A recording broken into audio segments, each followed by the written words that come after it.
নমস্কার, কেমন আছেন সবাই? আশা করি আপনারা সবাই খুব ভালো আছেন। আমিও ভালো আছি। এখন রেডি হয়ে গেছি, যাচ্ছি হচ্ছে এখন ইস্কন মন্দিরে, কারণ সেখানে আছে কীর্তন আর ভোগ। কারণ আজকে দামোদর মাসের শেষ দিন, অর্থাৎ কার্তিক মাসের শেষ দিন। অনেকে এই মাসকে পূর্ণমাস বলেও জানে। তো সেখানে আজকে ভোগ আরতির আয়োজন করা হয়েছে, রেডি হয়েছি, তাই জন্যই যাব সেখানে। তো বেসিক্যালি এটা আমার প্রথম ব্লগ, জানি না কেমন হবে। তো সঙ্গে থাকো, এই ভালো দিনটিতে একটি কাজ শুরু করেছি, আশা করি সবই ভালো হবে। তোমরা সঙ্গে থেকো। চলো এখন মন্দিরে যাওয়া যাক। আমরা ঢুকেই দেখি একপাশে ভোগের আয়োজন করা হচ্ছে আর এক পাশে কীর্তন হচ্ছে।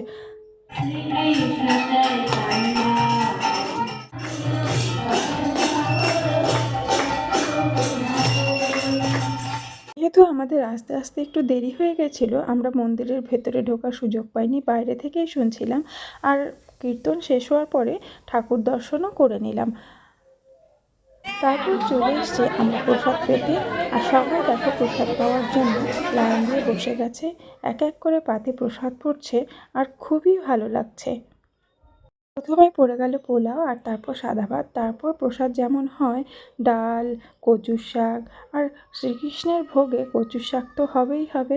তারপর আমরা প্রসাদ গ্রহণ করে চলে এসেছিলাম বাড়িতে আস্তে আস্তে বেশ বেলা হয়ে গিয়েছিল, মোটামুটি 4:30 বেজে গিয়েছিল।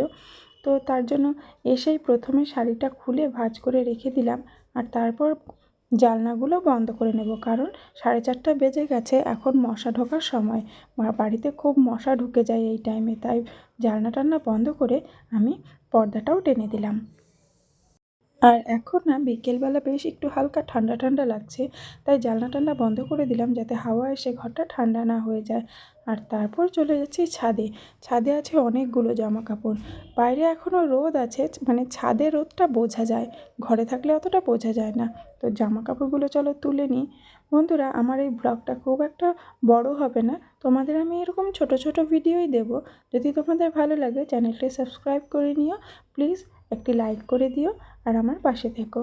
তো আমার জামা কাপড় তোলা হয়ে গেছে, এই দেখো সূর্য পশ্চিম আকাশে রয়ে গেছে। তো আজকের মতো এতটুকুই, দেখা হবে একটি নতুন ভিডিও।